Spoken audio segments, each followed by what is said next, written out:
You're probably networking and you don't even know it. I'm Greg. I'm the introverted networker.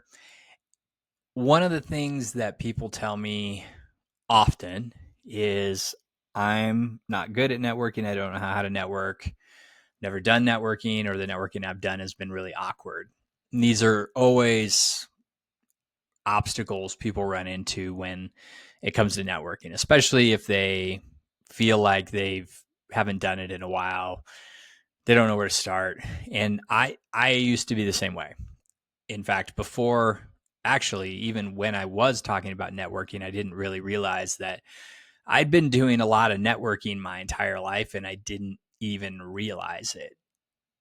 And once I understood what networking was really all about, what networking really looked like, what it meant to really connect with people, I realized I had been doing that a lot in my life, in my career, and I just didn't know it because, like many other people, I thought networking was going to networking events. I thought networking was going to conferences. I thought networking was going to happy hours. I thought networking was going into a room full of people, shaking their hands, handing out business cards, saying you'll follow up, and then never doing it. That's why I never thought I was networking, because those are things I don't like doing. I dislike doing those things. And I think most people don't like a networking event or all the other things that kind of come with it. Now, there are people out there who love that kind of stuff. There are people who live for that kind of stuff. And if that's what you like to do, great. Go for it, man. You and all the other extroverts can get out in that room and you guys can talk to each other and make small talk and shake hands and do all those things. Not for me. And again, since that's what I thought networking looked like, I thought I never networked.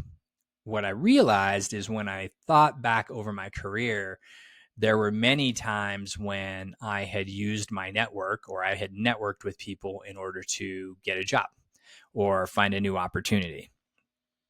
And even a lot of those times happened when I wasn't looking for a job and I was just trying to learn who other people were within the company I was working for. And I realized I networked my way around the organization, and that enabled me to have a tremendous amount of career success. I think that most of my career success came from a couple of things. Number one, I worked really hard and I tried to do what I was supposed to do and perform and hit performance expectations and exceed those. And that wasn't enough. The other thing I did was I got to know people on other teams and other departments, other leaders, other people, and I got to know who they were and learn what made them tick and figure out how to have a relationship with me so that when they needed something from me, I was always happy to help them.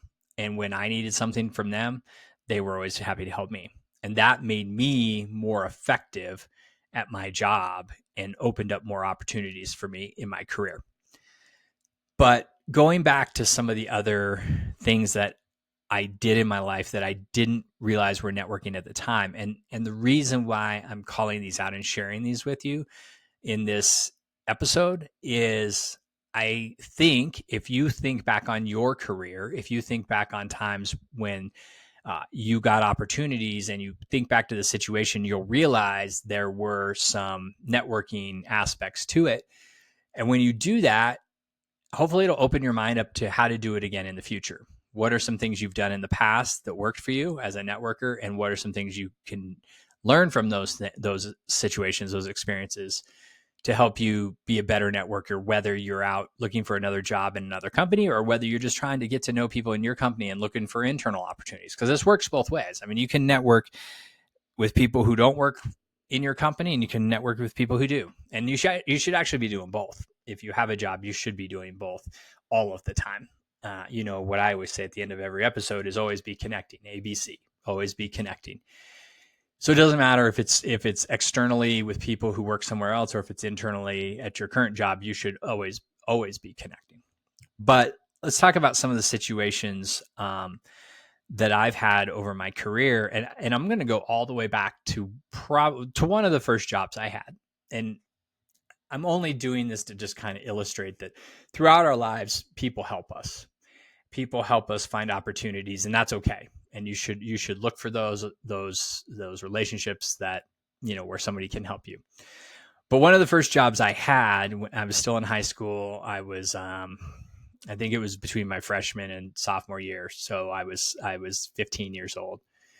Um, I got a job at a sandwich shop in this small town that I grew up in. It wasn't a franchise or a chain. It was an independently owned, family owned sub shop. And my parents knew the owners really well.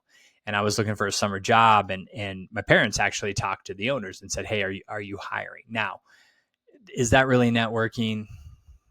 I don't know, not really, but the fact of the matter is my parents who knew the owners and the owners knew my parents. And so they said, "Hey, we like you. We trust you. We think you're not going to steer us wrong. Yeah, send your kid over." Um, but that kind of highlights the idea that it doesn't matter who the referral comes from. If you get referred into a job, then you're going to have a much better shot at getting that job. So even going back to that, I mean, I didn't go apply all over town. My parents said, "Well, what do you want to do?" I said, "I don't know." They said, "Well, we know these people who own this sandwich shop. Do you want to work there?" And I was like, "Yeah, I'll give it a shot." So I worked there for the summer, and pretty much that was the end of my food service career. I was like, I'm never working in food anymore. It was fine. The food was good, but it wasn't for me. So, but again, the lesson in that is if you've ever been referred by somebody for a job, you've networked. You've used your network to get a job. And if you think back on those and you have those, you go, wow, that was much easier. And you realize it's really, really a lot easier to get that next opportunity if you come with a referral. So you've got to focus on networking to get to referrals. That's the best case scenario if you're looking for a new role, is to have somebody else tell other people that you're the person for the job, because that is just another data point that helps people make the decision. So that's kind of the first one. And I know that's a little bit, yeah, probably some of you when you were younger, you had parents who helped you do that and stuff like that. And there's no shame in that. I know most of us professionals now, we're not going to lean on our family to do that. And people get all wrapped up in the nepotism term, right? They're like, "Oh, if your family helps you, that's nepotism." That's not nepotism. Like, nepotism is when somebody in the family uh, gets somebody else a job who's not qualified, meaning they just gave them the job because they were related to them and they had no other qualifications. If you go in and you have qualification, you can do the job really well, and you're as qualified or more qualified than anybody else that would be considered, I don't consider that nepotism. Right. Now, you could argue, right, it's not fair that your family owns the business or whatever, but hey, there are family businesses everywhere.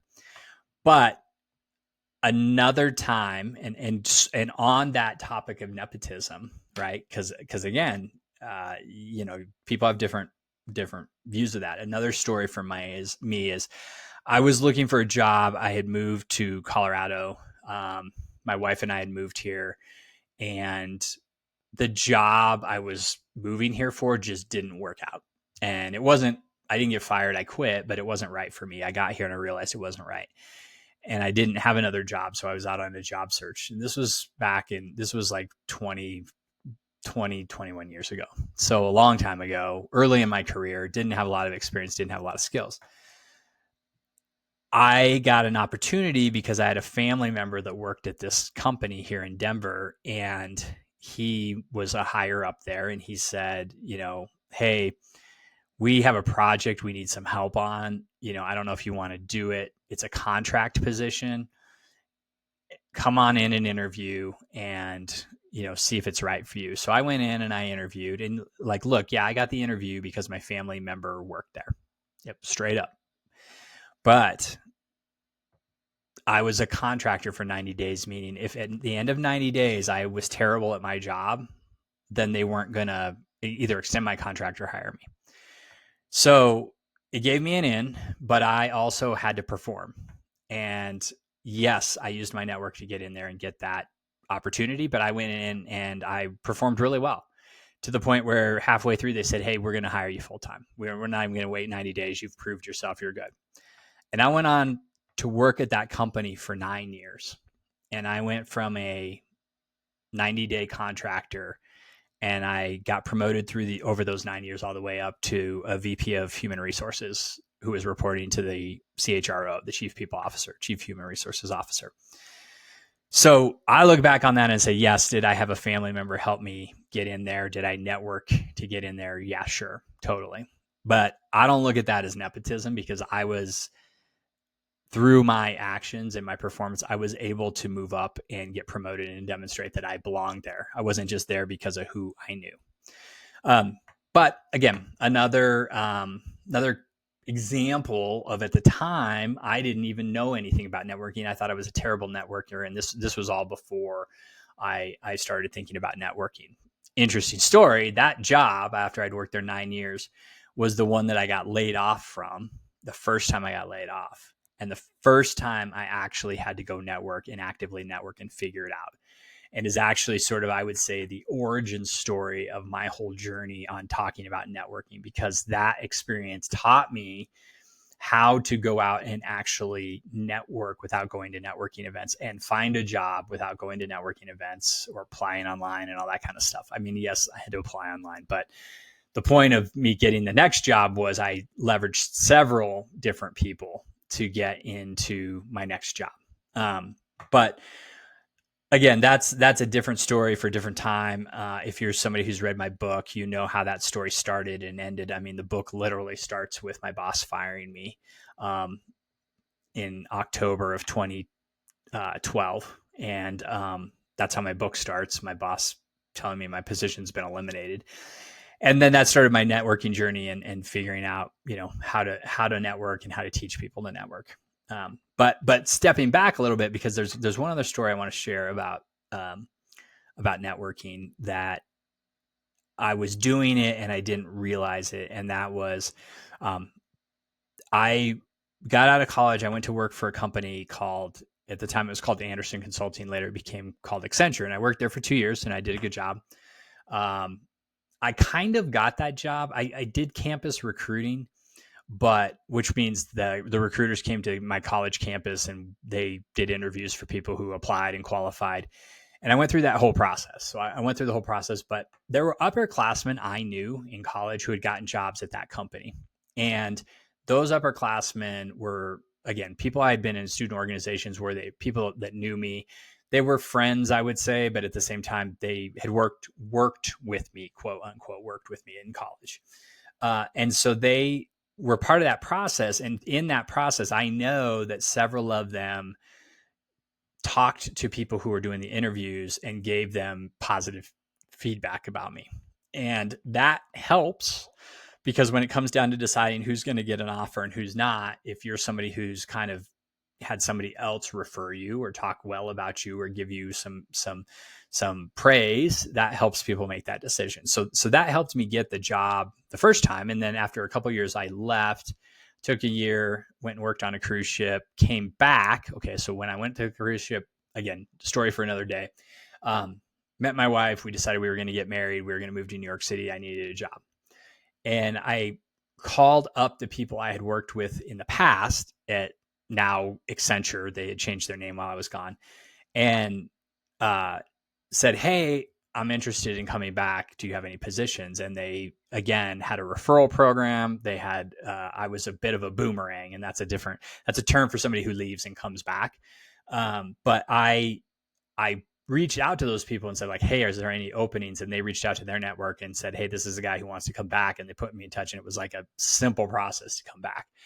So was that really networking? I mean, I think it was, because otherwise I would have been like going and applying and being like, hey, I'm a returning applicant and will you take a look at me? But since I had somebody that I knew, that I was connected with, that could put me in touch with the right people, it was a smooth process to come back. Again, I only bring these up because I think in a lot of people's lives, you have instances where you've networked and you just aren't thinking about them. So I wanted to share my stories with you so that you could say like, oh, I've had something like that. Or maybe I am okay at networking. Maybe I do know how to network. Maybe I'm not a total beginner at this. And I just have to think about what's worked for me in the past so I can use it in the future. One last thing, because I talked about at the beginning and I want to make sure I hit on this, is I've networked a lot when I wasn't looking for a job, and I networked a lot for career success. And what I mean by that is I'll go back to my last role when I was working at a really large health insurance company here in the U.S. And it's the role I just left 3 months ago. When I was at a company that was acquired by this company, so we got acquired in 2019, and we knew we were getting acquired. But when we started having talks about getting acquired, I made an effort to meet people at the company that was buying us. So the company I became a part of, it was United Health Group. Let's just call it what it is so I can stop dancing around it. United Health Group was a company I worked for the last 5 years. And they purchased a company called DaVita Medical Group, which I was a part of. And I started meeting people at United Health Group and starting to talk to them and get to know them. And they started to get to know me. And so what happened was once we were acquired, opportunities started opening up in United Health Group for me. I truly believe if I had applied to work at United Health Group off the street without being a part of this company, I would have never gotten through the screening process. But because I was somebody people knew and they were acquiring the company and they said, let's see what you can do. And you've worked with this company that we acquired before. We're going to try to find a path for you in the organization. I think that helped. I know for a fact that helped me get the job that I went on to do for 5 years, had huge career growth in terms of scope and responsibility, financial rewards, things like that. It was extremely lucrative for me. It was a critical, I was a capstone to my career in corporate America, which I've sort of left and moved on to do my own self-employed thing. But that only happened because I was really, really intentional about meeting people and getting to know people in the new organization. There were other people, and not for anything they did wrong, because I don't think anybody intentionally didn't connect with people, but the people who were part of our company that got acquired that didn't have big networks within the new organization within UHG, they ended up leaving. They left on their own. They didn't get fired. They just said, hey, I don't feel like there's a place for me. And like I said, they didn't do anything wrong. I'm not saying they didn't network, but by not having connections, again, whether it was their fault or not, they had a really hard time finding a place to land. And so the difference, I see this a lot with companies that do acquisitions, because we did a lot of acquisitions when I was at UHG. We would buy companies and there was like a lot of employees who were going to become a part of UHG. And the people who really made the effort to make the connections in UHG and meet new people and find new opportunities really did well. The people who said, I don't know if I want to be a part of the big organization, I'm not sure. Those were the people that, kind of self-selected out and in the end went on to do other things. And maybe that's their choice. But a lot of times in an acquisition situation, we don't focus on building those relationships. And I think that's where organizations who are going out and acquiring companies would be to their benefit to really focus on training both their employees and the people they're acquiring on how to make these professional connections and develop these professional relationships. I think it would help with the change management. It would help with the cultures coming together. It would help with just feeling like people and you're all good people trying to work together for the same goal. There's always a lot of distrust and a lot of sort of uncomfortableness when two companies come together. So I think that if you trained people who were coming into the org, here's how to connect and navigate our org, and even people in your org, how to reach out to those people who are coming in and develop those relationships, you're going to improve your acquisitions. You're going to improve their performance. You're going to improve the integration into your company and make it easier on yourselves in the long run. Those stories, again, are there from my point of view to hopefully spur you to think about times in your career where you might have been networking and you didn't even know it, and to go back to those things and think about how you can use those experiences to become a better networker going forward. Hopefully that helps. If you have stories like that, I would love to hear them. Email them, add them to the comments, either on the YouTube or in the podcast. shoot me a note, follow me on LinkedIn, comment on the newsletter, anything you can do. I'm pretty easy to find and send a message to, and I would love to hear your stories. Go out there, think about some times in your career where you've maybe done some networking, learn those lessons, go try to apply them this week, but have a great week. And remember, always be connecting.